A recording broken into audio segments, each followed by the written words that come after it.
lay down my soul in you.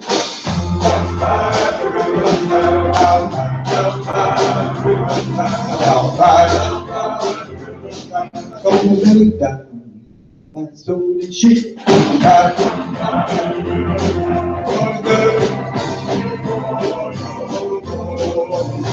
Oh, dirty, dirty water.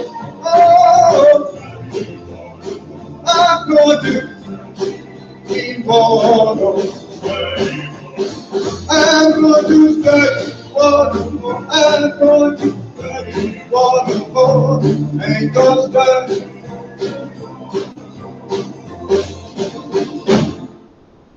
Gonna lay down my burden.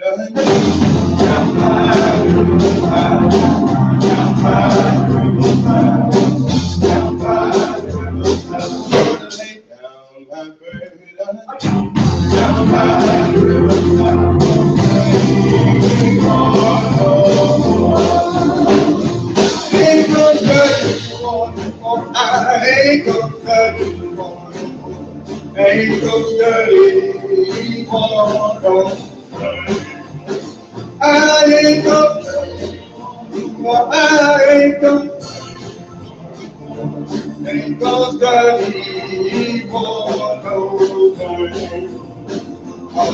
Go steady for no more. Ain't go steady for no more. Ain't go steady for no more.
So I would say, man, I'm so glad Jesus lifted me. It's good to be here this morning. We sometimes take life for granted until the storms hit and we realize just how good God is. Let's pray. Loving, caring Father, we come out and speak to your people. After you come to me in our midst, open our hearts and our minds to the precious Father. Let the words of my mouth and take my heart be accepted in thy sight. O Lord, my strength and my redeemer. Amen. Our morning lesson is coming from Luke, the 7th chapter, the first 1 through 10. The power of the spoken word. Our prayers for ourselves and for others have the power to change things, the power of the spoken word. Many persons realize that our action and our prayers and our words can make a difference not only in our own lives, but in the lives of others. Each day we have an opportunity to be a messenger for our God and spreading his hope and his love through our prayers. Let's look at the characters of the story that's shared with us in Luke 7, 1 through 10. The slave. The story begins with the slave plight. We know very little about the slave. We know whether he's a male or female. We even don't know what kind of illness this particular slave had. The slave never speaks a word in the story. The centurion, who's an officer, who's a commander of a large group and army, who is not a Jew himself, but owns slaves and cares about these slaves and has a relationship with the Jewish community. To the point that he asked the elders in that Jewish community to seek Jesus out on behalf of his slave. And because he had given the Jewish community material and manpower to build their synagogue, they were comfortable going to Jesus on his behalf for his slave. And they go seek Jesus out and ask Jesus to come to his house to heal his slave. The centurion now becomes so humble that as they are coming, he sends word that, for I'm not worthy for you to come into my home, but just speak the word, and my slave will be made whole. But this centurion, he had been used to speaking the word because of his military role and because of his military lifestyle. He had been used to just saying words, and these words were put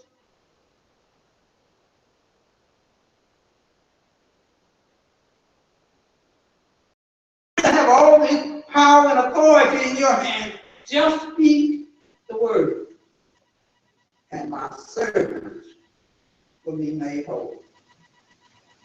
Years ago in a conversation, it's sometimes dangerous to speak words because words are like goose feathers. Once they get out, you can't gather them back in, because the wind will spread them. So that's always a danger in speaking words. Let's look at Jesus as one, because Jesus realized just how much faith this centurion has. So he said, in all of my travel, I have never seen anyone with this kind of faith. Who believes if I just speak the word, his slave will be made whole. Now you must understand the kinds of words that Jesus used was not just any kind of words. Well, we come to understand him today to be prayer. For he believed that if you believe if I go to my Father on your behalf, then you will be made whole. Now, Jesus was journeying, knowing he's going to Jerusalem to lose his life, and after spending almost 3 years of spreading the word or just speaking the word, now it's time to put it into action. Do you this morning believe that just speaking the word can make a difference? But not just any word now, or going in prayer. That's speaking the word. But you've read it or heard it for yourself where it says, if 2 or 3 of mine just gather on one accord, I will be in the midst of you. Well, if you just speak the word. A friend of mine says you don't have to get fancy, just say have mercy. Sometimes he says he gets so full he can't put it in the words, he just stands there and rock. Lord, you know my heart. I can't say what I want to say if you know. But he says you must be familiar with speaking the word. Speech teachers say you can't make a speech if you hadn't planned to speak. You see, if you don't research the topic, you have no idea what you're talking about. You're just saying words. But if you have a relationship with the topic, if you know Jesus, then you can just speak the word. The centurion understood. For he's done all that he knew how to do for his slave. And he said, no, I can't do anymore, but I know, I've heard of a man who can just make a difference. And I'm going to send to him just to come by and see my slave. But what was it? Just speak the word. Not just come by and speak the word. And we will be faithful to your word. A friend of mine says it's praying time. That we live in a world that we don't know what's going to happen tomorrow. But we know a man who is our for tomorrow. And he just speaks the word. Don't you don't have to come by my house. Just speak to your Father on my behalf. That's what the centurion said. You don't have to come by my house. Just speak the word to your Father on my slave's behalf. And he will be made whole. Just pray for my slave. You don't have to see him. You don't even have to know his name. You don't even have to know the kind of illness he has. But I want you just to speak to the Father on my behalf for my slave.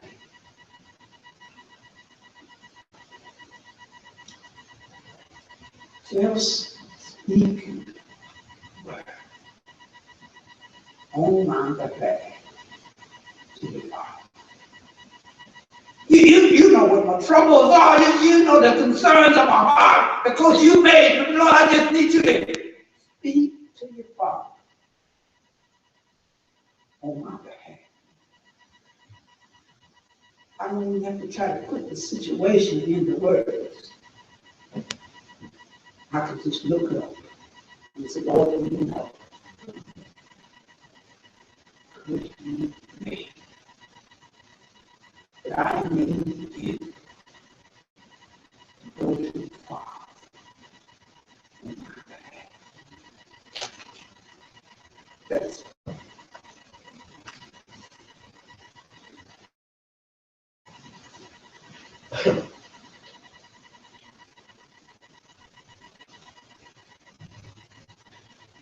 God, you know this.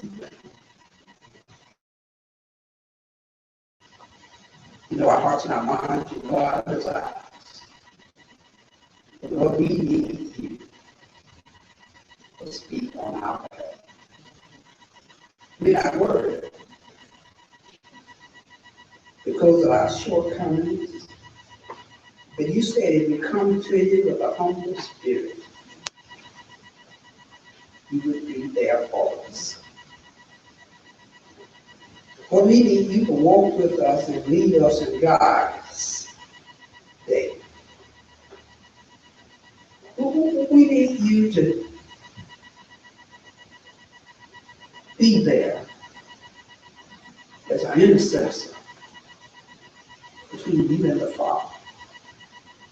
You said when we speak that you and the Father are one, Lord, we need you to make the difference in our lives. That we may be what you are called for in this day and age. It's our prayer.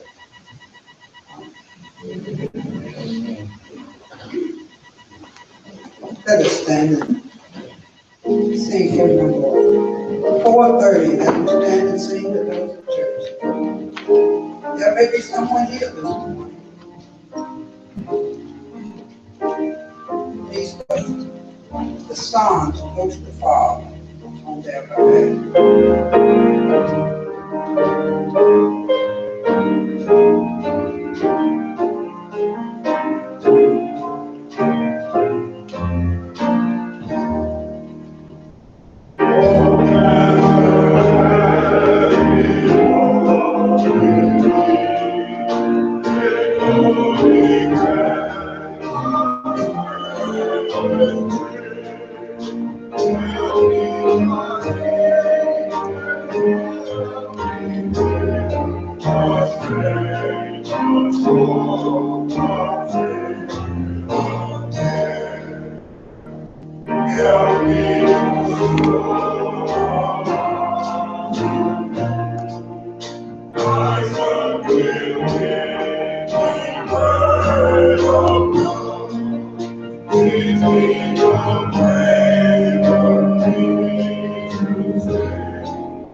We absent one from another. Bind us all together with love, hunger, care, and protection. Let us all say.